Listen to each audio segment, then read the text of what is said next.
कल की क्लास में हमने देखा था कि प्रेसिडेंट द्रौपदी मुर्मू जी ये मॉरिशस में हुए राष्ट्र दिवस में मुख्य अतिथि के रूप में शामिल हुई हैं। पाकिस्तान के नए विदेश मंत्री बने हैं इशाक डार। रिसेंटली जापान का एक निजी फर्म है स्पेस वन, ये सैटेलाइट को ऑर्बिट में स्थापित करने में फेल रहा है। सर रिचर्ड हैडली अवार्ड जीतने वाले सबसे कम उम्र के क्रिकेटर बने हैं न्यूजीलैंड के रचिन रविंद्र। असम का पॉबितोरा और वन्य जीव अभ्यारण्य जिसे गैर अधिसूचित किया जाना है। दुनिया का पहला 3D प्रिंटेड मस्जिद बनकर के तैयार हुआ है सऊदी अरब में। प्रधानमंत्री नरेंद्र मोदी ने गुजरात में साबरमती में कोचरब आश्रम का उद्घाटन किया। अरुणाचल प्रदेश के तवांग में आयोजित किया गया है गोडसमपोरा महोत्सव और मिस वर्ल्ड 2023 का खिताब जीता है चेक रिपब्लिक की क्रिस्टीना पिचकोवा ने। तो चलिए शुरू करते हैं आज का हमारा पहला और इम्पोर्टेंट सवाल। वन नेशन वन इलेक्शन पर बनी समिति ने फाइनली अपनी रिपोर्ट सौंप दी है। सवाल यह है कि इस समिति के अध्यक्ष कौन है। देखिए, यदि आप कुछ समय पहले से भी मुझसे करंट अफेयर से जुड़े हुए हैं तो आपको मालूम होगा सितंबर के महीने में ये प्रश्न मैं आपको डिटेल में पढ़ा चुकी हूँ कि वन नेशन वन इलेक्शन पर जो समिति गठित की गई थी इसके अध्यक्ष के रूप में पूर्व राष्ट्रपति रामनाथ कोविंद जी की नियुक्ति की गई थी। तो रामनाथ कोविंद जी की अगुवाई में 8 मेंबर की कमेटी ने फाइनली ये रिपोर्ट तैयार कर ली है और इस रिपोर्ट को सौंपा गया है वर्तमान में जो हमारी राष्ट्रपति हैं द्रौपदी मुर्मू जी इन्हें। इस समिति में पूर्व राष्ट्रपति रामनाथ कोविंद जी के अलावा गृह मंत्री अमित शाह और पूर्व सांसद गुलाम नबी आजाद ये भी शामिल रहे हैं। अब यहाँ पर जो टर्म लिखा हुआ है वन नेशन वन इलेक्शन, इसके बारे में मैं आपको डिटेल में समझा देती हूँ। देखिए, भारत में 1951 से लेकर के 1967 के बीच यानी कि 1951 से लेकर के 1967 के बीच हर 5 साल में लोकसभा और सभी राज्य विधानसभाओं के जो चुनाव हैं ये एक साथ होते रहे हैं। देश में जो वोटर्स हैं इन्होंने 1952 में, फिर इसके बाद 5 साल बाद 1957, फिर इसके 5 साल बाद 1962, फिर इसके 5 साल बाद 1967 में केंद्र और राज्यों के लिए एक साथ मतदान किया है। लेकिन देश में कुछ पुराने राज्यों का पुनर्गठन किया गया और फिर नए राज्य भी उभरे हैं। तो इस प्रक्रिया को आप कह सकते हैं 1968 और 69 में पूरी तरह से समाप्त कर दिया गया था। मतलब कि एक देश एक चुनाव की अवधारणा कई वर्षों से भारत में बहस और चर्चा का विषय रही भी है और इस प्रस्ताव का उद्देश्य है कि लोकसभा और विधानसभा का जो चुनाव है ये एक साथ कराना, ताकि ये सुनिश्चित किया जा सके कि चुनावों में होने वाले जो खर्चे हैं, जो वित्तीय खर्चे हैं, उसमें कटौती की जा सके। प्रस्ताव के फेवर में जो लोग हैं, समर्थक है, उनका ये कहना है कि ये कदम चुनावी प्रक्रिया को सुव्यवस्थित करेगा, खर्चों को कम कर सकता है और बार बार चुनाव के कारण होने वाली जो परेशानियां हैं इसे भी खत्म कर सकता है। क्योंकि यदि आप देखें ना तो भारत में चुनाव का एक ऐसा चक्र बना हुआ है, आए दिन हम पढ़ते हैं कि यहाँ चुनाव हो रहे हैं, वहां चुनाव हो रहे हैं। मतलब कि ऐसा लगता है कि देश में चुनाव होते ही रहते हैं। और आजादी के बाद से देश में कई चुनाव हुए हैं जिसमें कि अक्सर जो रिसोर्सेस होते हैं यानी कि संसाधन और जो प्रशासनिक मशीनरी है इस पर भी काफी ज्यादा दबाव पड़ता है। तो एक देश एक चुनाव की अवधारणा ये कोई नई नहीं है। जानकारों का ये भी मानना है कि ये प्रक्रिया उतनी ही पुरानी है जितना पुराना हमारा संविधान। अच्छा, मैं आपको ये भी बता दूं, ऐसा नहीं कि भारत में ये अपनी तरह की पहली पहल की जा रही है। मैं कुछ कंट्रीज के एग्जांपल दे देती हूँ जहां पर ऑलरेडी ये व्यवस्था है। अमेरिका में राष्ट्रपति, कांग्रेस और सीनेट यानी कि यहाँ जो निचला सदन है और उच्च सदन है, इसके लिए चुनाव हर 4 साल में एक बार ये एक निश्चित तारीख पर होते हैं। फ्रांस में भी कुछ इसी तरह की व्यवस्था है कि हर 5 साल में राष्ट्रपति और नेशनल असेंबली यानी कि यहाँ का जो निचला सदन है इसके लिए एक साथ चुनाव होते हैं। फिर स्वीडन और कनाडा जैसे देशों में भी ऐसी व्यवस्था है। तो वन नेशन वन इलेक्शन पर जो समिति गठित की गई थी सितंबर 2023 में, इसकी रिपोर्ट अब फाइनली सौंप दी गई है। इससे अब जो आगे सवाल बनेंगे वो मैं आपको डेफिनेटली बताऊंगी। बात की जाए यदि अमित शाह की, तो ये तो हमारे गृह मंत्री हैं ही, साथ ही आपको मालूम है गृह मंत्री ये क्षेत्रीय परिषद की भी अध्यक्षता करते हैं। सवाल आप लोगों से ये है, भारत में कितने क्षेत्रीय परिषद है? इसका आंसर आप कमेंट बॉक्स में बताएंगे। नरेंद्र मोदी ये प्रधानमंत्री तो है ही, इसके अलावा ये नीति आयोग की भी अध्यक्षता करते हैं। निर्मला सीतारमन ये हमारी वित्त मंत्री तो है ही, इसके अलावा जीएसटी परिषद की भी अध्यक्षता वित्त मंत्री के ही द्वारा की जाती है। एडिशनल तौर पर आप ये भी याद रखें। अगला सवाल है, हाल ही में 10 नई वंदे भारत ट्रेनों के संचालन के साथ अब पूरे भारत में कितनी वंदे भारत ट्रेनें चल रही हैं? मैं ये क्लास आप लोगों के लिए रिकॉर्ड कर रही हूँ 16 मार्च के लिए। तब तक वंदे भारत ट्रेनों की संख्या ये हो गई है 102, जो कि देश के 250 से अधिक जिलों को कवर कर रही है। वंदे भारत एक स्वदेशी रूप से डिजाइन और निर्मित सेमी हाई स्पीड व स्वचालित ट्रेन है देश की पहली वंदे भारत ट्रेन को फरवरी 2019 में नई दिल्ली, कानपुर, इलाहाबाद, वाराणसी रूट पर प्राइम मिनिस्टर नरेंद्र मोदी जी के द्वारा हरी झंडी दिखाई गई थी। अब मैं आपको यह भी बता दूं, भारत में पहली हाइड्रोजन ट्रेन आप रिलेट करें तो ये हरियाणा से चलाई जाएगी। भारत में पहली बुलेट ट्रेन यदि आप कहें तो ये जापान के सहयोग से चलने जा रही है। ये कनेक्ट करेगी अहमदाबाद से मुंबई को। आगे चलते हैं। नए चुनाव आयुक्त के रूप में किसे चुना गया है? सवाल पर ध्यान दें, यहाँ पर मुख्य निर्वाचन आयुक्त की बात नहीं की जा रही है। यदि मुख्य निर्वाचन आयुक्त पूछा जाता तो ये तो है वर्तमान में राजीव कुमार। आपको मैं बता चुकी हूँ कि भारतीय संविधान के आर्टिकल 324 से लेकर के 329 के बीच में भारत के इलेक्शन कमीशन ऑफ इंडिया का उल्लेख है, जिसमें कि एक मुख्य निर्वाचन आयुक्त, दो अन्य निर्वाचन आयुक्त होते हैं। तो इन्हीं दो अन्य के रूप में सुखबीर संधू और ज्ञानेश कुमार, इन दोनों की ही नियुक्ति की गई है। अभी लोकसभा चुनाव के पहले दोनों की नियुक्ति की गई है। अभी आपको मालूम होगा एक चुनाव आयुक्त बीच में नियुक्त किए गए थे, बाद में इन्होंने इस्तीफा दे दिया था। तो प्राइम मिनिस्टर नरेंद्र मोदी की नेतृत्व वाली समिति ने इनके नामों पर मुहर लगाई है। लोकसभा में कांग्रेस के नेता अधीर रंजन चौधरी ने भी इस चयन प्रक्रिया में पार्टिसिपेट किया है।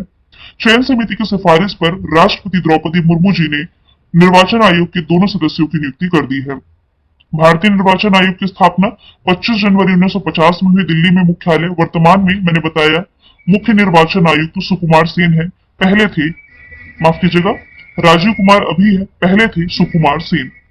अगला सवाल है, भारत की नुमालीगढ़ रिफाइनरी लिमिटेड ने किस देश में अपना संपर्क कार्यालय खोला है? तो रिसेंटली ये ओपन किया गया है अपने ही पड़ोसी बांग्लादेश में। बांग्लादेश की जो कैपिटल है ढाका, यहाँ पर ये ओपन किया गया है। ये कार्यालय कंपनी के लिए संपर्क कार्यालय के रूप में कार्य करेगा।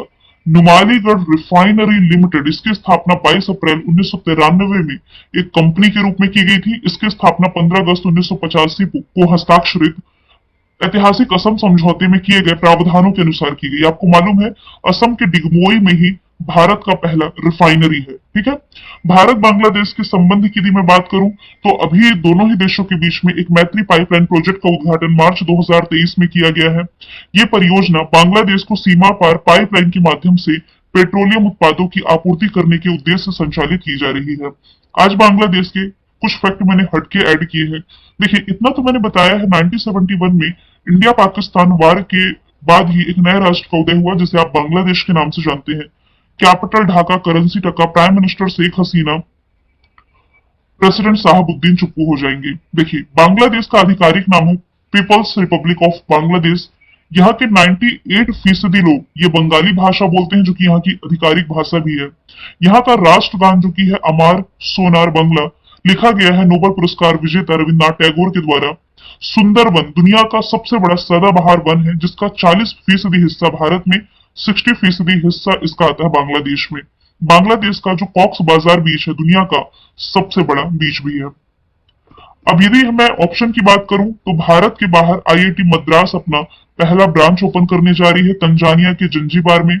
भारत के बाहर आईआईटी दिल्ली अपना पहला ब्रांच ओपन करने जा रही है यूएई में, अबू धाबी में। श्रीलंका के साथ भारत पहली अपनी अंतरराष्ट्रीय क्रूज सर्विस की शुरुआत करने जा रहा है। और मलेशिया से आप ये रिलेट कर सकते हैं, हिंदुस्तान एरोनॉटिक्स लिमिटेड के द्वारा इसका जो पहला क्षेत्रीय कार्यालय है मलेशिया में ओपन किया गया, जिसका उद्घाटन रक्षा मंत्री राजनाथ सिंह के द्वारा किया गया है। अगला सवाल है, हाल ही में केंद्र सरकार ने किस दिन को हर वर्ष हैदराबाद मुक्ति दिवस के रूप में मनाने का निर्णय किया है? तो सितंबर महीने की जो 17 तारीख है, 17 सितंबर को हर वर्ष हैदराबाद मुक्ति दिवस के रूप में मनाया जाएगा, क्योंकि इसी दिन 1948 में ऑपरेशन पोलो के तहत भारत के जो तत्कालीन गृह मंत्री थे उस समय, सरदार वल्लभ भाई पटेल, इन्हीं के प्रयासों से पूरे राज्य को आजादी मिल गई थी।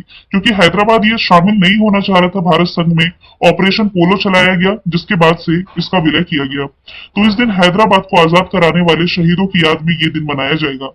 हालांकि ऐसा नहीं कि केंद्र के द्वारा ये कोई पहला नया दिन घोषित हुआ है। आपको मालूम होगा नेताजी सुभाष चंद्र बोस के सम्मान में पराक्रम दिवस मनाया जाएगा, ऐसी घोषणा केंद्र सरकार कर चुकी है 2 साल पहले। ये मनाया जाएगा 23 जनवरी को। बिरसा मुंडा, जिन्हें आदिवासियों का भगवान भी कहा जाता है, इनके सम्मान में 15 नवंबर का जो दिन है ये जनजाति गौरव दिवस के रूप में घोषित किया गया है। और 26 दिसंबर का जो दिन है ये गुरु गोविंद सिंह के जो बच्चों को दीवारों पर जिंदा चुनवा दिया गया था, इनकी शहादत की स्मृति में वीर बाल दिवस केंद्र सरकार ने घोषित किया है। आगे चलते हैं। कृषक उन्नति योजना किस राज्य ने शुरू की है? तो इस योजना की शुरुआत अभी हाल ही में की गई है छत्तीसगढ़ गवर्नमेंट के द्वारा। छत्तीसगढ़ के मुख्यमंत्री विष्णुदेव साय ने किसानों को सहायता प्रदान करने के लिए इस कृषक विकास योजना की शुरुआत की है। इसकी राजधानी रायपुर, मुख्यमंत्री विष्णुदेव साय, राज्यपाल विश्वभूषण हरिचंदन। लोकसभा सीटें 11, राज्यसभा सीटें 5 है। इंदिरा कांगेर, गुरु घासीदास, अचानक मार वाइल्ड लाइफ सेंचुरी यही है। हरेली, छेरछेरा दो प्रमुख पर्व है कृषि के हैं। Eco friendly wildlife project का उद्घाटन प्राइम मिनिस्टर नरेंद्र मोदी ने किया। यहाँ करंट का सवाल है। टी.एस. सिंहदेव यहाँ के डिप्टी सीएम बने हैं। अवैध धार्मिक धर्मांतरण को रोकने के लिए कानून लाने जा रहे हैं विष्णुदेव साय की नेतृत्व वाली सरकार। छत्तीसगढ़ में महिलाओं के लिए महतारी बंधन योजना की शुरुआत की गई है, जो कि 1,000 रुपए मासिक सहायता इन्हें प्रदान करेगी। रामलला के दर्शन के लिए भी छत्तीसगढ़ गवर्नमेंट योजना शुरू कर चुकी है। ऑप्शन से यदि हम देखें तो 2 दिन पहले हमने पढ़ा था कि तमिलनाडु सरकार के द्वारा अभी हाल ही में नींगल नीलामा नालामा है, माफ कीजिएगा, नींगल नालामा योजना की शुरुआत की गई है। हरियाणा सरकार ने प्रारंभिक स्तन कैंसर का पता लगाने के लिए सवेरा कार्यक्रम शुरू किया है। और मध्य प्रदेश का लाडली बहना योजना, या आज हम पढ़ते हैं लाडली लक्ष्मी योजना, दोनों ही आप यहीं से रिलेट कर सकते हैं। अगला सवाल है, हाल ही में रणजी ट्रॉफी 2024 का खिताब किसने जीता है? रिसेंटली ये जीत लिया है मुंबई ने। अजिंक्य रहाणे के नेतृत्व में मुंबई क्रिकेट टीम ने रणजी ट्रॉफी के फाइनल में विदर्भ को हरा करके अपना 42वां खिताब अपने नाम किया है। रणजी ट्रॉफी एक घरेलू क्रिकेट का टूर्नामेंट है जिसका नाम के.एस. रणजीत सिंह के नाम पर रखा गया था। और इसकी सफल टीम, सबसे अधिक सफल टीम इसकी मुंबई ही है। इसने कुल 42 खिताब अपने नाम किए हैं। सर्विसेज की यदि मैं बात करूं तो मैं आपको पढ़ा चुकी हूं संतोष ट्रॉफी के बारे में। संतोष ट्रॉफी आपकी फुटबॉल से संबंधित है, ये जीती है सर्विसेज ने। सैयद मुश्ताक अली ट्रॉफी आपकी क्रिकेट से संबंधित है, जो कि पहली बार किसने जीती है? पंजाब ने जीती है। और हरियाणा की यदि बात की जाए, हरियाणा ने अपने नाम करी है विजय हजारे ट्रॉफी। और ये जो विजय हजारे ट्रॉफी है, ये भी आपकी क्रिकेट से ही संबंधित हो जाएगी। आगे चलते हैं। हाल ही में सीबीएसई के नए अध्यक्ष कौन बने हैं? तो राहुल सिंह, ये सीबीएसई यानी कि central board of secondary education के अध्यक्ष बने हैं। इन्होंने निधि छिब्बर को रिप्लेस किया है, क्योंकि निधि छिब्बर ये हाल ही में नीति आयोग के बतौर सलाहकार के रूप में नियुक्त कर दी गई है। सीबीएसई की स्थापना 1929 में हुई, दिल्ली में मुख्यालय है। एएम खानविलकर, ये भी हाल ही में देश के नए लोकपाल बनाए गए हैं। भारत में अनुसूचित जनजाति आयोग के अध्यक्ष, अनुसूचित जाति आयोग, माफ कीजिएगा, अनुसूचित जाति आयोग के अध्यक्ष किशोर मकवाना बने हैं। देश के chief of defence staff CDS हो जाएंगे अनिल चौहान। 9वां सवाल है, यूनाइटेड नेशंस डेवलपमेंट प्रोग्राम यानी कि संयुक्त राष्ट्र विकास कार्यक्रम के द्वारा जो लैंगिक असमानता सूचकांक 2022 का रिलीज किया गया, इसमें भारत किस स्थान पर है? देखिए 2021 के बाद ये अब रिलीज कर रहा है। भारत को रखा गया है इसमें 108वें स्थान पर। 193 देशों की लिस्ट में भारत 0.437 स्कोर के साथ 108 प्लेस पर रहा है। यूएनडीपी के द्वारा जारी किया जाने वाला ये जो सूचकांक है, इसमें 3 पैरामीटर को शामिल किया जाता है: प्रजनन स्वास्थ्य, सशक्तिकरण और श्रम बाजार में भागीदारी। अब यदि बात की जाए कि इस पर टॉप पर कौन सी कंट्री है, तो इसका आंसर आप लोगों से कमेंट बॉक्स में एक्सपेक्टेड है। थोड़ा इसके बारे में रिसर्च करें और मुझे इसका जवाब देंगे। तब तक मैं अदर ऑप्शन के बारे में डिस्कस करूं। जो भूख सूचकांक रिलीज किया गया था, हंगर इंडेक्स में इंडिया है 111 में, टॉप पर बेलारूस है। हैप्पीनेस इंडेक्स की यदि बात की जाए, हालांकि ये हैप्पीनेस इंडेक्स आप मानिए 20 मार्च के बाद फिर चेंज हो जाएगी, क्योंकि 20 मार्च को अंतर्राष्ट्रीय प्रसन्नता दिवस मनाया जाता है, तो 2024 की अपडेट हो जाएगी। तो पीस इंडेक्स और हैप्पीनेस इंडेक्स दोनों में इंडिया 126 है। जबकि यदि मैं बात करूं प्रेस फ्रीडम इंडेक्स की, प्रेस फ्रीडम इंडेक्स में इंडिया है 161 में, टॉप पर हो जाएगी नॉर्वे। यहाँ हैप्पीनेस इंडेक्स में फिनलैंड टॉप पर है और शांति में टॉप पर है आपका आइसलैंड। अगला सवाल है, ये सवाल मैंने रिवीजन कर रखा है। भारतीय पैरालंपिक संघ के अध्यक्ष कौन बने हैं? ये बने हैं देवेंद्र झांझरिया। इन्होंने स्थान लिया है दीपा मलिक का। भारतीय पैरालंपिक संघ की स्थापना 1992 में हुई, दिल्ली में मुख्यालय है।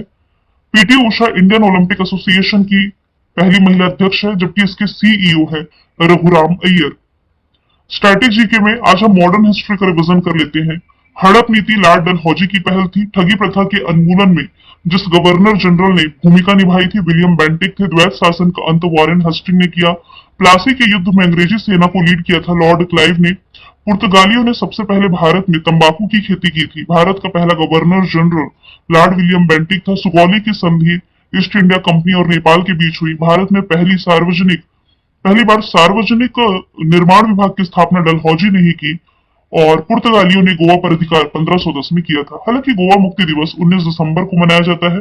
19 दिसंबर 1961 को गोवा पुर्तगालियों से मुक्त हुआ था। मैंने कल आपसे पूछा था गर्भपात को संवैधानिक अधिकार बनाने वाला दुनिया का पहला देश जो कि है फ्रांस। आज का सवाल है फ्रेंच ओपन 2024 में मेंस डबल का खिताब किसने जीता।